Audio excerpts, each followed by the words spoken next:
On est en plein dans la pleine lune en Gémeaux et en fait ce que je retiens ici c'est vraiment l'idée de fermer ses onglets mentaux pour ce mois-ci, pour ce mois de décembre en Sagittaire. Tout simplement parce qu'il y a beaucoup de planètes, enfin il y a 3 planètes, il y a le Soleil, il y a Mercure et il y a Vénus qui vont former un carré aux angles, au nœud lunaire. Et le truc ici, c'est que tout va se porter sur le système de croyance et le système de communication.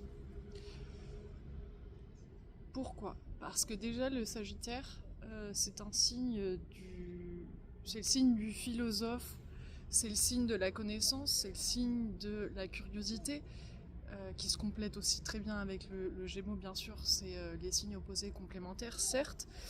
Mais en fait, le truc, c'est que il y a une révision des croyances parce qu'on a ce point qui fait un carré au nœud lunaire qui, au final, ces nœuds lunaires sont un axe qui pointe une direction vers laquelle on doit tendre.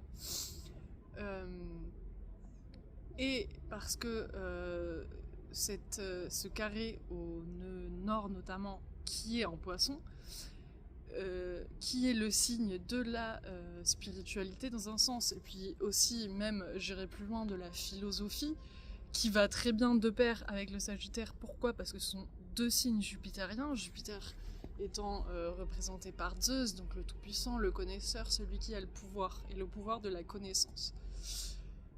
Et en fait, l'archétype particulier ici à étudier, ça va être le messager. Le messager, c'est représenté par Mercure, hein, donc on est en plein dedans avec le Gémeaux. Et aussi, de ce fait, avec le Sagittaire, qui va lui aussi transmettre une connaissance ou apprendre quelque chose. Et ce quelque chose, cette connaissance, elle a de la valeur. Pour toi, mais aussi pour les autres. En fait, c'est ça ce dont je veux parler. C'est qu'en fait, le thème principal de cette lunaison et de ce mois, ça tourne autour des systèmes de croyance et donc de la communication. Et on a bien vu que la communication est une forme de pouvoir. D'ailleurs, c'est une arme la plus puissante. Ça me fait penser, parce qu'en fait, je regarde Dr Stone et en fait, il cite, au-delà des fusils, de toute cette technologie scientifique, etc., l'arme la plus puissante, c'est le moyen de communiquer. Et c'est vrai que dans la communication, il y a un pouvoir, en fait, et celui qui détient la connaissance a un pouvoir supérieur à celui qui n'a pas cette connaissance. Et donc, en fait, quand quelqu'un a une information qui se doit d'être transmise, si elle n'est pas transmise, cette information, il y a déjà une retenue d'information. Et cette retenue d'information, ça va créer une dynamique dans ta relation. Si cette information, elle doit être communiquée à quelqu'un. Dans les dynamiques relationnelles, on le sait, on le répète, en 2025, c'est la communication qui passe avant tout, certes. Cependant, c'est pas un thème qui est bien maîtrisé, en fait. Tout le monde sait qu'il faut communiquer, mais on sait pas vraiment communiquer. Ok, la communication non violente, certes. Ce sur quoi j'aimerais m'attarder, c'est effectivement le fait de ne pas transmettre une information qui se doit d'être transmise. Ce que ça crée intérieurement et ce que ça crée dans la dynamique relationnelle. Parce qu'on va pas se mentir, si on retient quelque chose, ça se voit, ça se sent, l'autre il le sait, il voit qu'il y a quelque chose qui tourne pas rond, ou alors t'es très très bon acteur, mais de toute façon je te recommande pas parce que ça va finir par te ronger cette histoire. Et le fait est que quand on retient trop souvent une information, la rétention, c'est comme en fait un ballon que tu glisses au-dessus d'un robinet. La rétention, c'est-à-dire que l'eau, elle va couler, et le ballon, lui, il va gonfler. Et toi, au bout d'un moment, ça va être pareil. C'est-à-dire que cette information, elle était trop longtemps retenue dans ton espace intérieur, elle n'a pas été extériorisée alors que c'est ce que tu aurais dû faire. Et game over dans un sens, en fait. Game over parce que là on est au dernier mois de 2025. Le dernier mois de 2025 qui fait ces carrés avec les nœuds lunaires qui nous répètent de regarder dans quelle direction on veut aller. Et là, la direction que je propose d'observer et de philosopher, c'est sur la communication. Et c'est sur cette capacité à transmettre ta vérité, tes informations, ton sens, ta quête de sens, ce qui te constitue toi, et cette capacité à l'assumer et à la transmettre. Bien souvent, quand tu es dans une relation, et c'est pas que romantique avec un partenaire sexuel, ça peut être très bien aussi en amitié ou dans la famille, ou avec une personne d'autorité, si je puis dire, du genre dans ton taf. C'est-à-dire qu'au bout d'un moment, il faut réussir à bien trouver les mots pour exprimer ce ballon qui risque d'exploser à tout moment. Là, on est vraiment dans le thème. Moi, j'ai des potes là qui gardent, comme je disais, de garder des onglets ouverts comme sur ton ordi, qui bouffent de l'information, qui fatigue, genre tu sais, ta batterie elle s'épuise beaucoup plus vite. Et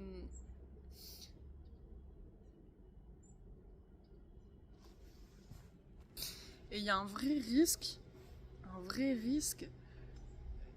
que ça explose et que ça fasse foirer. Moi, ce que j'invite à travailler, c'est essayer de, identifier sa vérité, identifier ce qui a besoin d'être communiqué, et 2, comment on le communique, avec quels mots on choisit de le formuler. Pareil dans mon couple, là ce mois-ci et ces derniers jours, il y a quelque chose sur lesquels j'avais un poids, parce que c'est pas des sujets simples, et en plus de ça, il faut arriver à pas détourner vraiment l'intention première du message en fait.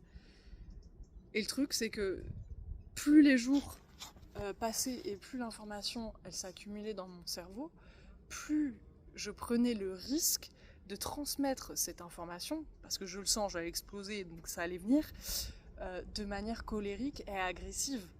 Or, red flag de ouf, parce que c'est un sujet qui a besoin d'être traité avec douceur, compréhension, empathie.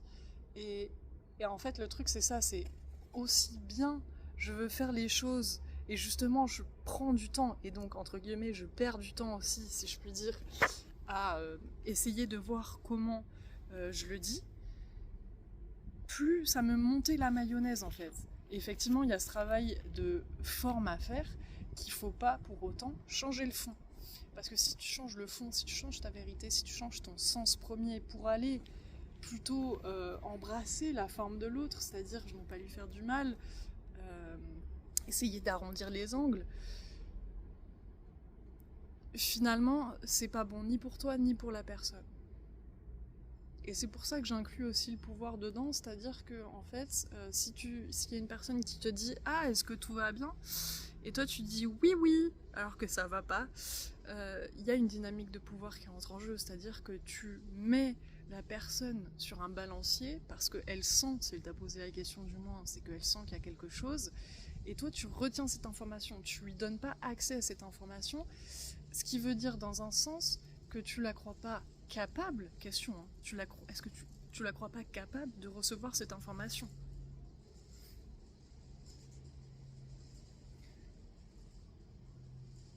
Vraiment, il y a un truc là-dedans où il faut se dire, c'est pas toujours bon de cacher les choses, enfin c'est pas bon de cacher les choses de manière générale, et parfois on pense faire pour le bien alors que c'est pas bien.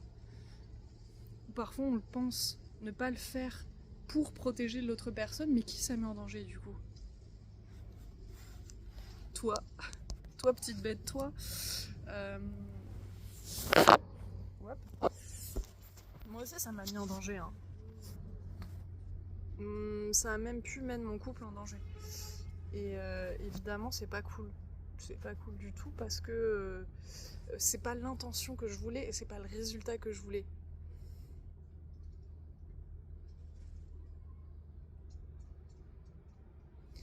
Et en fait, je pense que de base, si on retient une information, c'est que c'est pas qu'il n'y a pas de confiance en l'autre personne.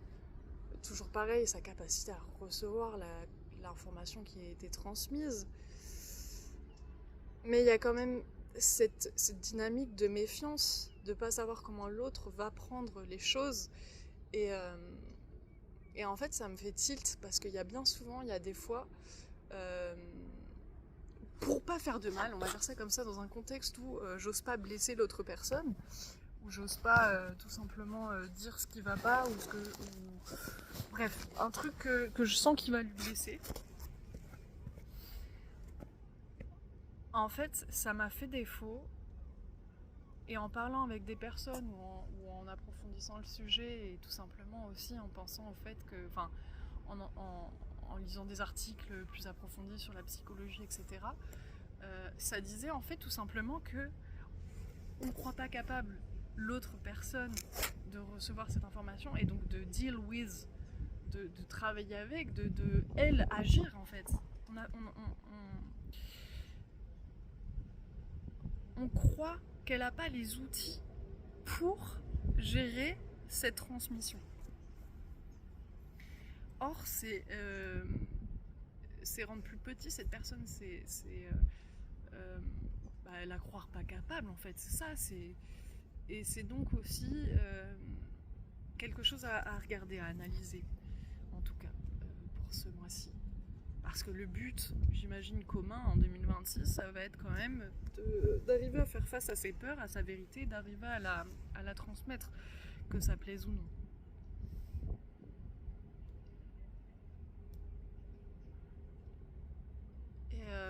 Et tout à l'heure, au début, je citais aussi le système de croyance. Pour en revenir à ça, c'est-à-dire que dans un premier temps, si tu as du mal à transmettre l'information à une personne, ça veut dire que peut-être tu la crois pas capable d'eux. Mais aussi, peut-être que ton sens ou ta direction, elle a changé vis-à-vis de cette personne. Peut-être que vous êtes trop différents, peut-être qu'il y a une séparation métaphorique à mettre en œuvre, en fait. Peut-être que ça touche aussi du doigt le fait que, ok, si on retient une information, c'est que on a changé et la personne n'est plus cohérente, elle fait plus un match, elle est plus compatible avec cette transformation, cette métamorphose, ou cette nouvelle quête de sens, ou cette nouvelle vérité, ou ces nouvelles croyances. Et quand je dis le mot croyance, c'est pas des croyances religieuses, hein, c'est des croyances tout simplement, Christophe André l'explique par les petites lunettes par lesquelles tu vois la vie. Et c'est ça en fait, c'est un peu un filtre par lesquels tu interprètes toi la vie, les choses, tes émotions. En fait c'est ça, c'est ta vision du monde en fait aussi, les croyances. C'est pas quelque chose de religieux forcément. Et c'est important d'honorer ses croyances et la direction que l'on veut prendre. C'est important d'honorer ses cycles et aussi de se rendre compte qu'on a changé. Et que c'est plus la direction actuelle qu'on était en train de prendre, peut-être, si c'est ton cas. Et on a le droit, du coup, de prendre ce raccourci, de dévier le chemin, parce qu'on s'est rendu compte que c'est pas tout droit, c'est en fait, il faut prendre la droite. Et sauf qu'il y a une personne à qui tu tenais la main sur ce chemin ou qui allait tout droit, et là, vous vous retrouvez à cette impasse, à cette séparation des deux chemins, et elle, peut-être qu'elle te prend la main encore, et toi, t'oses pas la lâcher, ou alors tu lui dis, allez, viens à droite avec moi. Mais cette personne, elle a rien à foutre à droite. Si tu penses que t'as du mal à lui dire, ou si tu penses qu'elle peut pas aller à droite, au final, est-ce que c'est réellement fondamentalement quelque chose que tu dois garder secret, que tu dois taire, que tu dois masquer, parce que l'autre personne, elle te disait d'aller tout droit, ou parce que toi tu penses que parce que tu t'es engagé en allant tout droit, t'as plus le droit de dévier? Et dans ce cas-là, est-ce que cette retenue d'information, elle est aussi interne et propre et avec toi-même en fait? Est-ce que tu te caches des informations? Est-ce que tu te caches la vérité? Est-ce que tu te caches le nouveau sens qui t'appelle au fond de toi, que tu n'arrives pas à voir avec tes yeux, avec ton cerveau logique? Putain, j'espère vraiment que le son il va être bon. Parce que la vidéo elle est nulle à chier, ça j'en suis sûre. Je le sais, mais le son...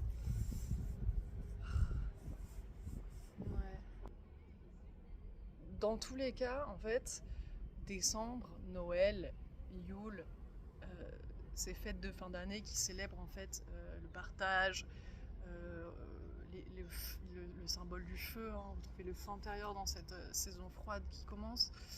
Il y a aussi cette notion d'empathie, de faire comprendre à l'autre qui tu es et de croire aussi en lui qui peut accepter. Et s'il n'y a pas d'acceptation de la part de l'autre, dans ces cas-là, j'ai envie de te dire, est-ce que c'est pas un bon point pour avoir une certitude de plus et pour te libérer de cette personne ou de ce conditionnement mental que tu t'étais fait? C'est une preuve aussi. Wow. C'est une preuve aussi, c'est un déclencheur en fait. Toutes tes notions de direction, parce que c'est la fin de l'année, donc il y a cette révision annuelle à faire. Qu'est-ce qui a été cool, qu'est-ce qui n'était pas cool, qu'est-ce qui m'a fait souffrir, qu'est-ce que j'ai kiffé, et où est-ce que je veux continuer d'aller dans ton intégrité ou dans tes projets. Et donc, c'est le moment de faire du tri, et c'est le moment d'être honnête avec soi-même et avec les autres pour commencer l'année sereinement et léger de tout encombrage émotionnel, mental, spirituel même peut-être, ou physique, hein, littéralement, s'il s'agit d'une personne.